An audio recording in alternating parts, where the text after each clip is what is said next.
You're listening to the Wrestling Changed My Life podcast, episode 121, with Olympian Andy Hrovat. Me taking second at the World Team Trials and losing and having to overcome that concussion and the self-doubt and the crying, it's like I look back and I don't think if I would have had those hard times that I don't know if I would have made the Olympic team.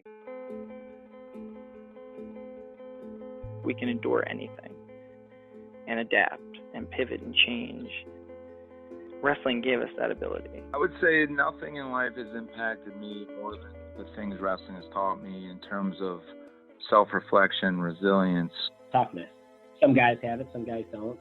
Adversity, 100%. How to pick myself up and be a man after I failed. And everything that has shaped my life and where I'm at today would not be there without the values and basically the lessons I've learned through the sport of wrestling. For me, wrestling saved my life because it allowed me to focus and channel my energy. We're fortunate if you wrestled, because if you wrestled, natural talent helps, but it's 5% of the ingredient. It pales in comparison to heart and technique and effort. It humbled me, taught me humility. Nothing can humble you more than wrestling. I think it's the learning to adapt, right? You learn how to adapt, you learn how to solve problems. If I look back at my time I spent wrestling, if it gave me one thing more than anything else, it's mental toughness. Ladies and gentlemen, we're back with a bonus episode for the week coming to you with Andy Hrovat. This is a 14-minute clip from a conversation I had with Andy a few weeks back that was so emotional, so impactful, that I had to share it with you guys. The conversation covers about a 14-month period in Andy's life, from the spring of 2007 through the summer of 2008 when Andy made the Olympic team. And man, this is heavy. I hope you enjoy it, folks. Have a great day. I mean, I remember in, 2006, I made the U.S. World Team. 2007, I had a really bad concussion at the World Cup in Krasnoyarsk, Russia. For people who don't know, that's 12 time zones away from the East Coast. And so I had to, I was knocked out before the tournament. I continued to wrestle because they didn't have anybody. I didn't tell my coaches until after. They were wondering what was wrong with me. And so 10 days later, I had to wrestle at the U.S. Open, right? You don't wrestle at the U.S. Open, you're putting yourself at a big disadvantage for the World Team Trials. So I flew from Krasnoyarsk, Russia, back to Ann Arbor, Michigan. And then from Ann Arbor, a couple days later, I flew out to Las Vegas. So I had to get on another flight, which is not good to do when you're concussed anyways. And I went there and I ended up third place. And then, a month and a half later, which I still probably should have been wrestling, I take second at the World Team Trials. And from that moment on, I would catch myself. I had a condo at the time in Ann Arbor, and I would go in my condo. I'd put my spare mattress in the condo. I'd shut the doors, obviously because of light sensitivity. I didn't realize it at the time, but I would shut the doors. I'd hide in the dark, and I would just sit and cry. And it's man, everything I've done my whole life, not am I good enough to do it? I did it last year. I didn't win again,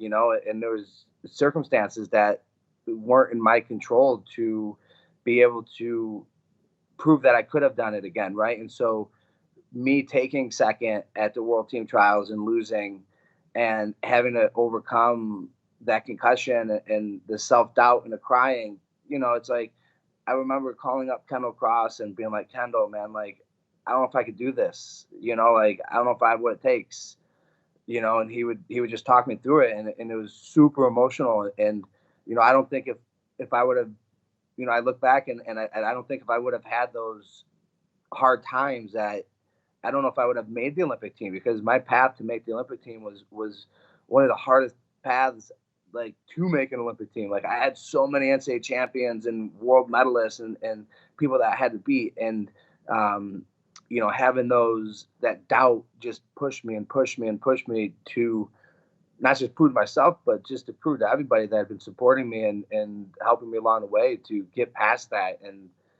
make it to where I believed I should be, which was in the Olympics. Dude, those are some dark times then after that. I mean, how long? So you would literally just come home and kind of sit there with yourself and your thoughts for hours at a time, huh? How long did that last for? Man, like a good time, month and a half, 2 months after the trial. So you're talking like 3 months after my concussion.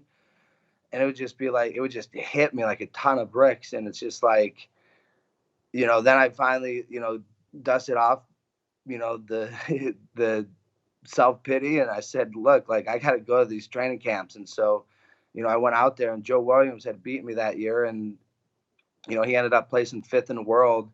And, the next year I had to wrestle him, I think first or second match at the Olympic trials. Right. And so it's like, I got the 5th best guy in the world, and I ended up beating him really bad. But, I went out to Colorado Springs, and, I was at training camp, and they were like, hey, you might wrestle. He's got a torn pec, and so I ended up going out to Colorado Springs, and Terry Brands forever was like, you're going to wrestle, you're going to wrestle, you're going to wrestle.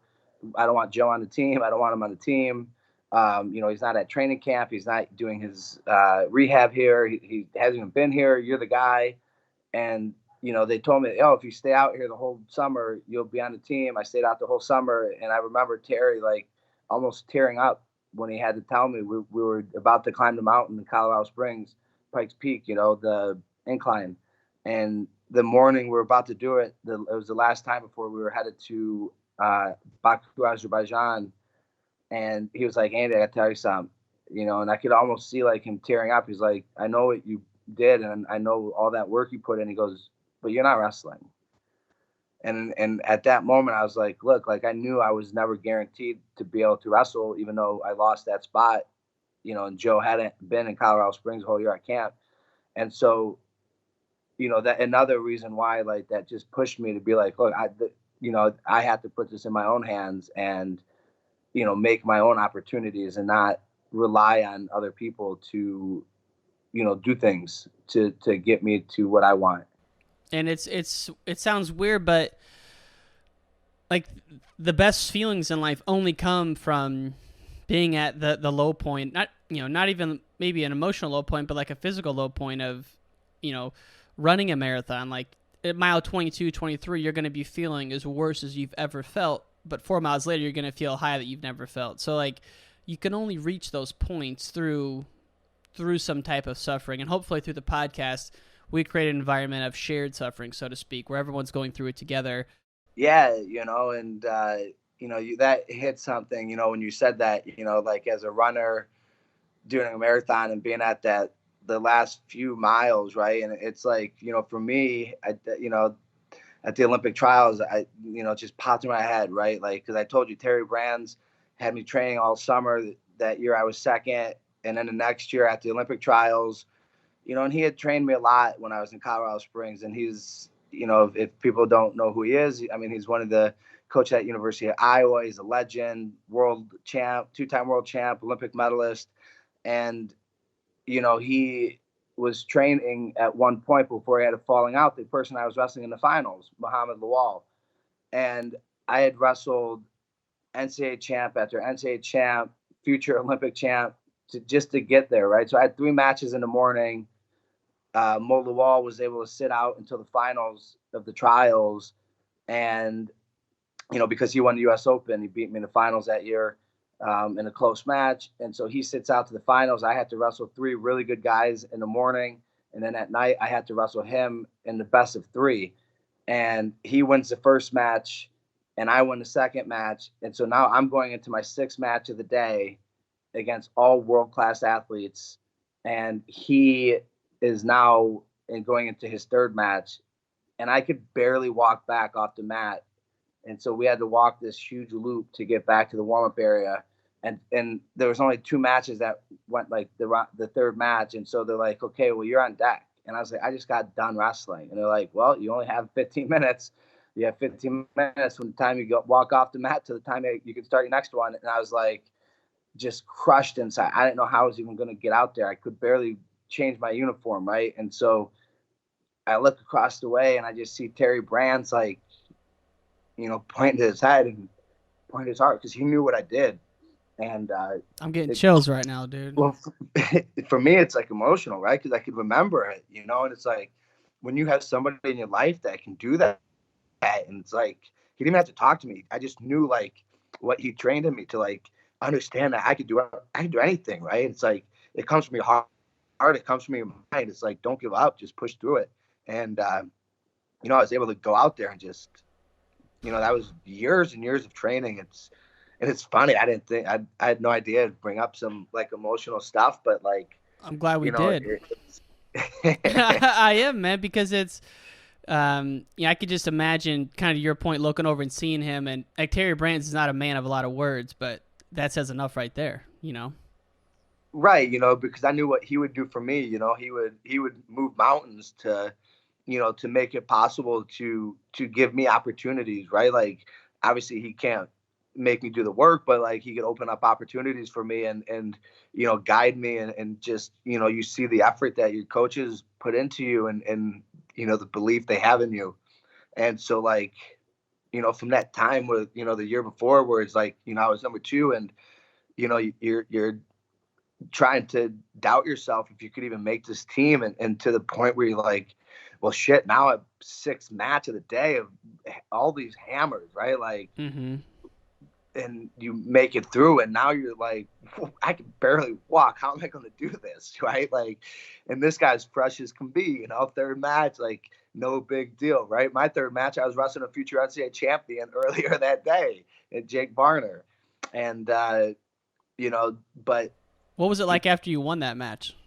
It was just, you know, like everything just stopped, you know, like everything I ever wanted was just like, I did it, you know, like obviously there was more that I wanted, you know, the whole summer was dedicated to, you know, winning Olympic gold, but, you know, making that team was the hardest obstacle that I knew I was going to have. And, you know, I just, you know, you can't believe it, right? Like you're on just a high for, you know, days just because it finally settles in and, you know, you're like, man, and shit, I'm an Olympian.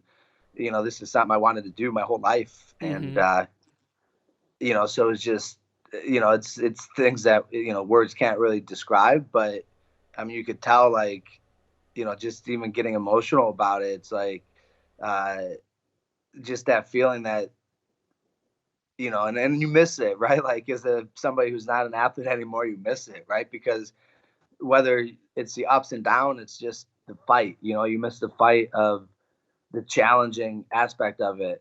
And, you know, I love it, right? There's different fights now, but it's not the same as fighting another human being who's trying to take your head off. Well, it's also you never know how close you are to your goal until you get there, right? You might have thought in your head, hey, the summer of 2007, that's the lowest point. That's the most challenging thing I'll experience. And it was at the time. And then, you know, fast forward 6 months, 7 months, you get second at the U.S. Open. That had to be really tough. And then you make it to the finals of the Olympic trials and you drop a match and you got to go match 3. And it's like, how much more can I take? But like if you would have stopped there, you never would have reached it. So you kept going and you just never know how close you are to your goal until you keep going, you know, but the only way to for sure not know is to stop. And so I think anyone can relate to that, you know?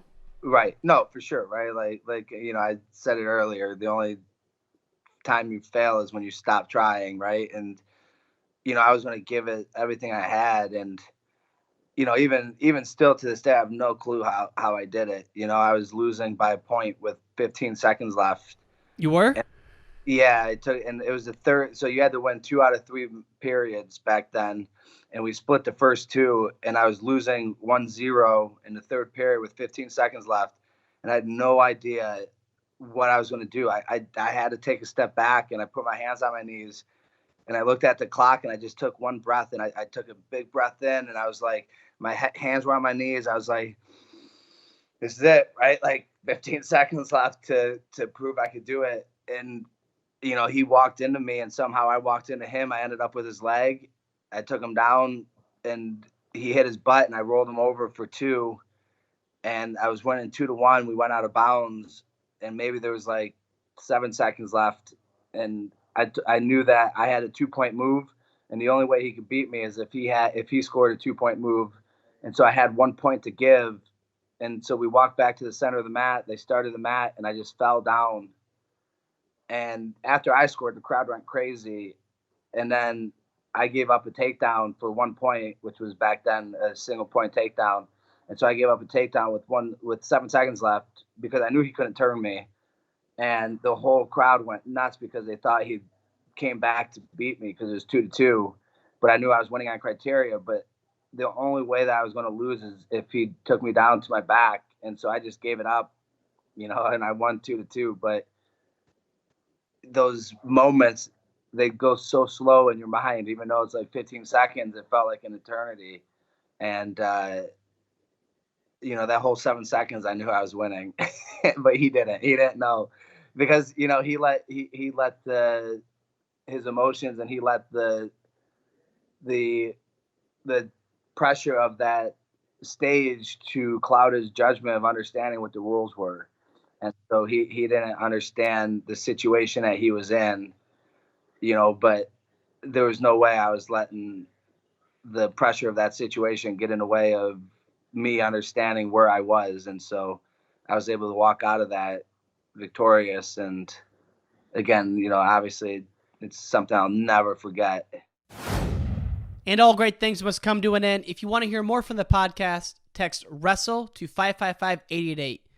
That's WRESTLE to 555-888. You can also find us on Instagram, Wrestling Changed My Life, Twitter, Ryan_N_Warner, as well as our website, WrestlingChangeMyLife.com. Take care, y'all. Take care, y'all.